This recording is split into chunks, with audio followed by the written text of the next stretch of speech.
हाँ भाई, good morning.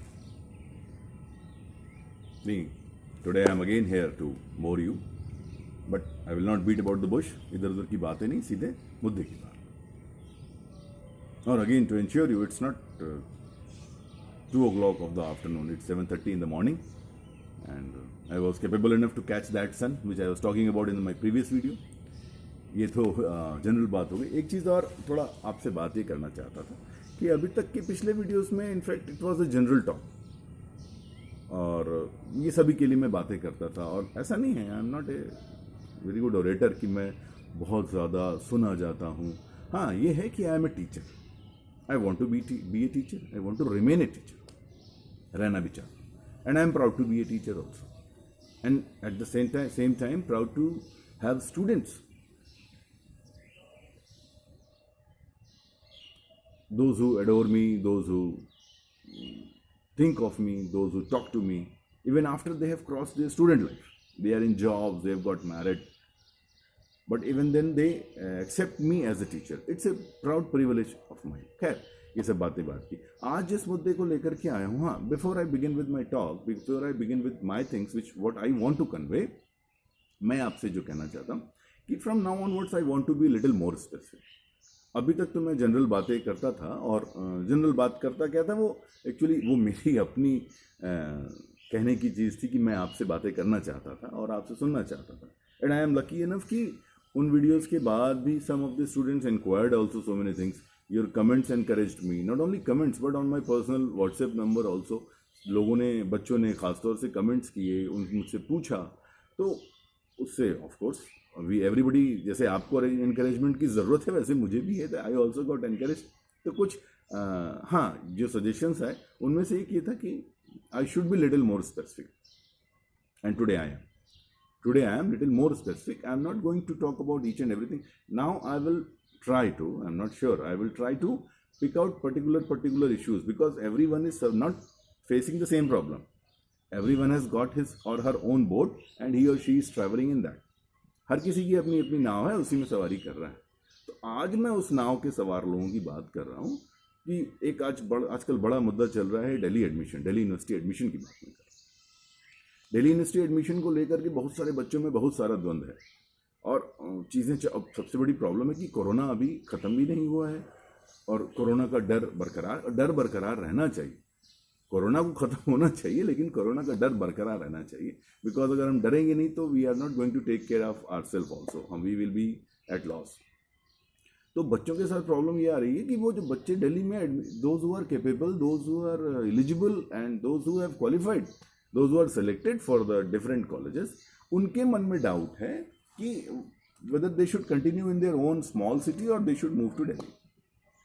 नहीं, no city is small, no city is big. मैं किसी शहर की आलोचना नहीं कर रहा ना, मैं खुद छोटे शहर में रहता हूँ, और बहुत से छोटे शहर में रहता हूँ। I love to be here only.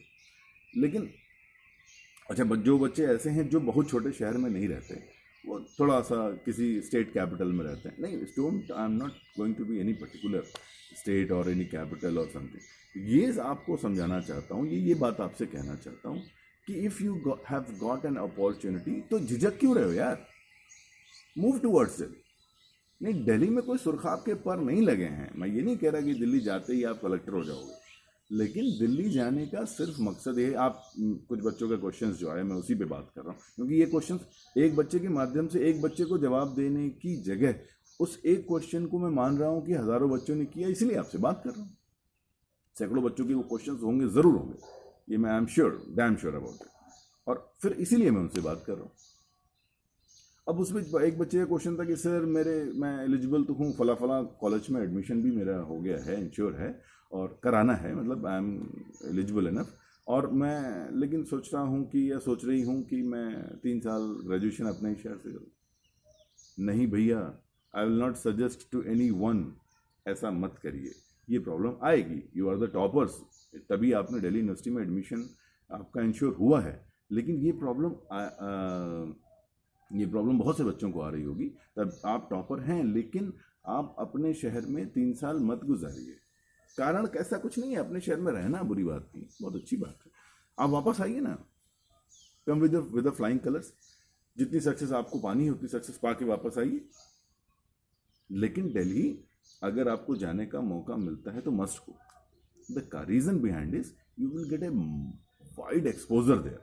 बहुत सारा एक्सपोजर है, इतना एक्सपोजर है. हाँ, दूसरी चीज़, आप कॉलेज से निकले हैं, स्कूल से निकले हैं, तो आपको सबसे बड़ी चीज़ ये है कि आपको बड़ी दुनिया देखने को मिलती है.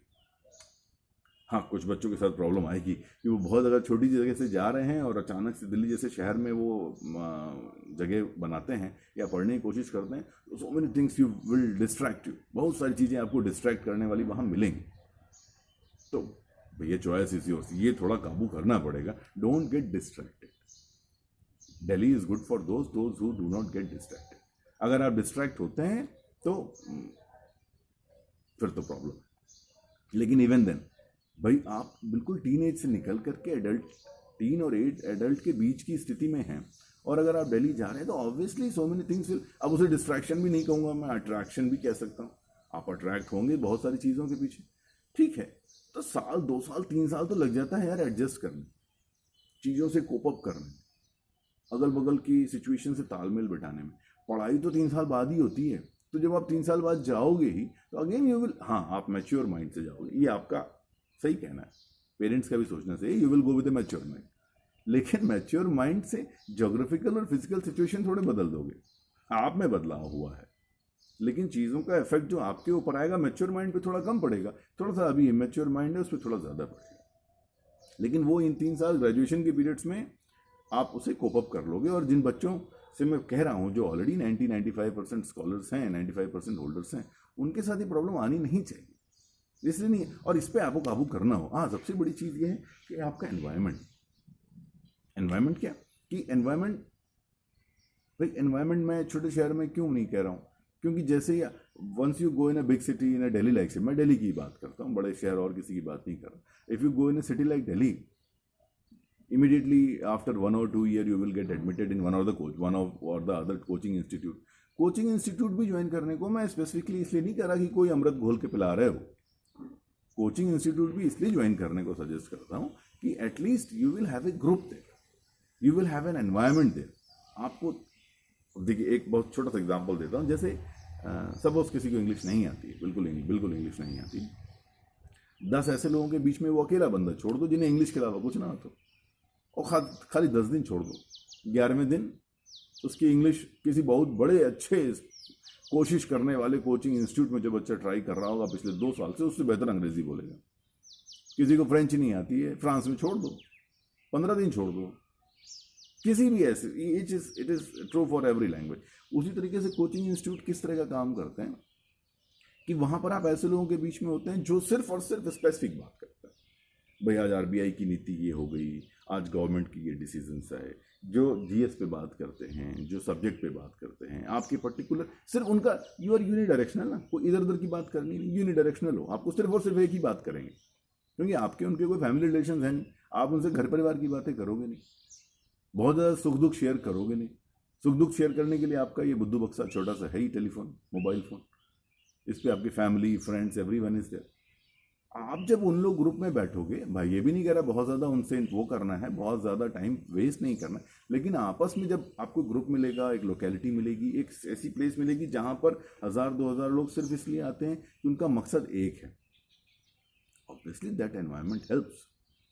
और अगले 3 सालों तक आपको ये एनवायरनमेंट, और मैं तो अभी ये कह ही नहीं रहा कि आप पढ़ने लायक हो गए, अभी तो मैं ये भी नहीं समझता कि आप पढ़ने लायक हो. अभी तो you are just putting the first stone, आप नींव का पहला पत्थर रख रहे हो.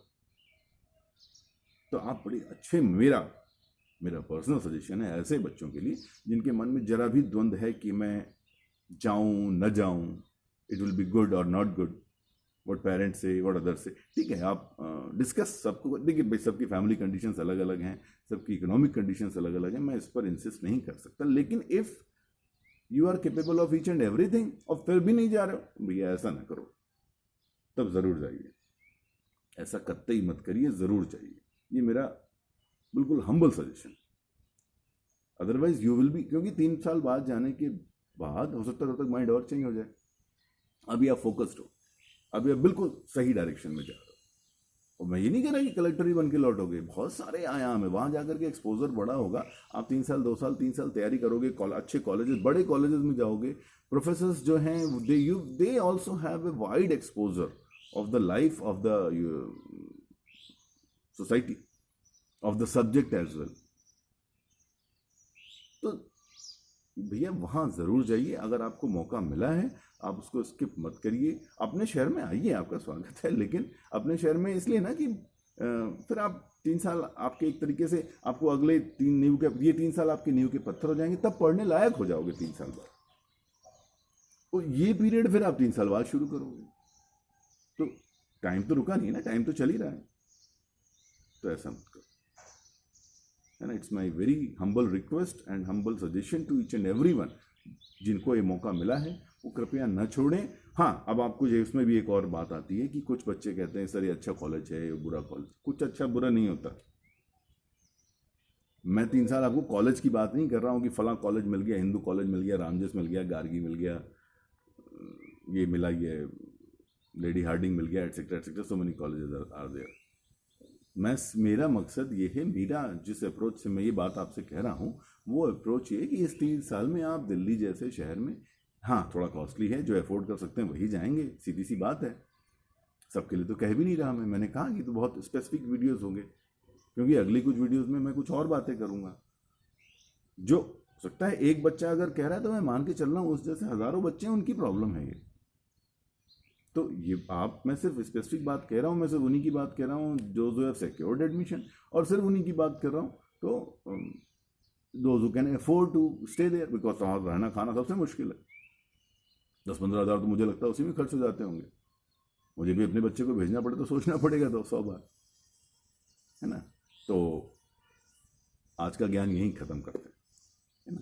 और अगली बात हम जल्दी लेकर हाजिर होंगे, लेकिन अब I want to be a little specific. हाँ, your questions are, your queries are welcome. आप इस पर क्वेश्चंस कीजिए, मुझे भी अच्छा लगता है हमारे बच्चे हमसे पूछते हैं। और आज का ज्ञान लंबा नहीं चलेगा, मैं आज का ज्ञान यहीं समाप्त करता हूँ, और फिर अगले टॉपिक को लेकर के या कुछ इश्यूज़ को लेकर के very soon I will be with you. Thank you, good day.